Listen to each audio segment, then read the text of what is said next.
Carney had been busy to talk. He'd simply invited Malcolm to Tokyo and given him a flight number and a hotel. The address of the strange establishment outside of Kabukicho had been left as a message to the hotel voicemail. Again, no explanation, just a secret name and a number. Obviously, Carney wasn't big on smoke talk. "You sure you guys still want to hang out with me?" Malcolm responded, settling into couch. "I think I'm some sort of bad luck charm. I've brought enough to companies in 11 months. Let's just hope you don't make it 3, Carney said, clutching Malcolm off guard. He waited for Carney to elaborate, but Carney looked away toward another curtain on the far side of semicircular room. Red and black silk, it were black, all the stuff, and so on. In January, we are trying to continue what it was writing about. I've become quite a pariah in Osaka, Malcolm continued, still watching Carney. Before Listen went down, everyone was kissing my ass, trying to get in good with the star from Singapore. Now everybody pretends like they knew it was bad news all along, and they avoid me like a fucking plague." Bill shorted his chest, filling with the effort. "Poor kid, you had to learn the hard way. Nobody here is your friend. We're all fucking assholes when it comes right down to it. We'd dig out your liver if we thought it was full inside of information about Nikkei." Carney rolled his eyes. "Don't listen to Bill. He swore by the fact that he was wrong about Listen like everyone else. I was the only who really saw through him." Bill shrugged, but he didn't agree.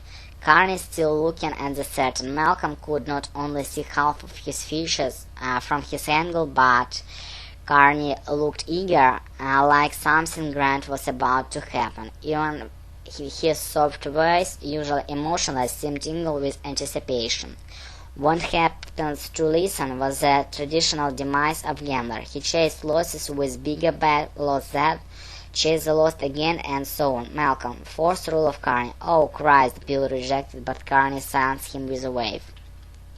"Fourth rule of Carney," he repeated. "You walk into a room with a grenade, and the best scenario is walking back out still holding that grenade. Your worst-case scenario is that the grenade explodes, blowing you into little bloody pieces.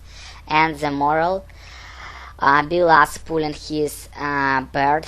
"Don't be the guy with the fucking grenade," Malcolm said. Carney grinned. "No, don't make bets with no appetite."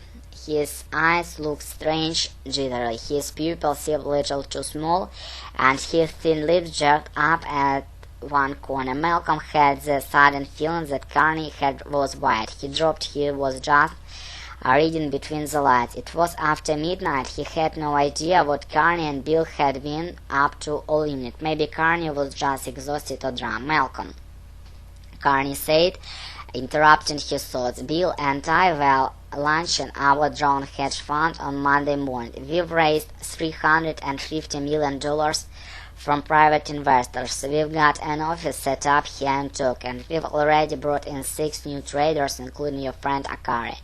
We'd like you to be our 7th. Malcolm felt as if he were rising about the couch. It was exactly what he had hoped to hear. But Carney wasn't finished. It was about to get much better. "We are going to pay you $150,000 to start," he said, turning back toward the curtain. The sand was moving if pushed by a breeze. Something was going on behind it. "Plus 10% of whatever profits you earn. You'll be an appropriate trader, full in charge. You won't have to answer to anyone but me. $150,000. It was almost triple that he had been getting at Barnes. He was 23 years old. It was offer of a lifetime, like Wall Street in the 80s. He was going to be an appropriate trader, making his own decision, making his own trades. He was going to work for Carney in the show. "You'd better answer fast," Bill interjected, "because the party is about to get started."